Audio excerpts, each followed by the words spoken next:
Yeah. Haha. Money. Yeah.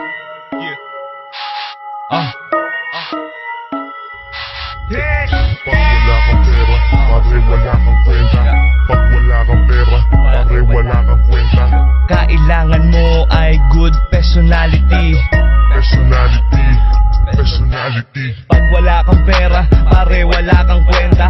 Dito sa ating mundo, ganyan na ang sistema. Di na uso ang bait-bait, kailangan bulsay malaman. Para kahit na papano makilala ka naman. Tingin sa'yo ay maliit, tapos di ka malupit. Makakarinig ka pa ng salitang masakit. Sabi nga nila, no money, no honey. Pag barya lang ang kita mo, wala kang silbi pare. Fuck the reality, ganyan na talaga. Kailangan tanggapin ang katotohanan na pera-pera na lang ang nagpapagana. Pag ika'y lubog, ikaw ay itchapwera. Pag wala kang pera, pare wala kang kwenta. Pag wala kang pera, pare wala kang kwenta. Kailangan mo ay good personality. Personality. Pag wala kang pera, pare wala kang kwenta. Pag wala kang pera, pare wala kang kwenta. Kailangan mo ay good personality. Personality. Ito ang iyong tandaan, saksak mo sa kokote mo. Paano ka mabubuhay kung pag-ibig lang ang kaya mo na ibigay ha?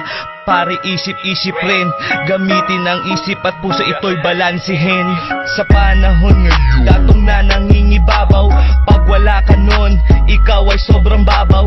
Bawat kilos at galaw ay meron ng halaga. Pag wala kang pepay, hindi ka mahalaga. Damn, shit, ganun na nga yun homie. Kaya dapat na magsikap upang lumago ang money. Tsaka na maghangad ng maayos na relasyon.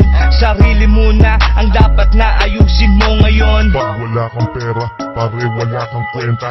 Pag wala kang pera, pare wala kang kwenta. Kailangan mo ay good personality. Personality.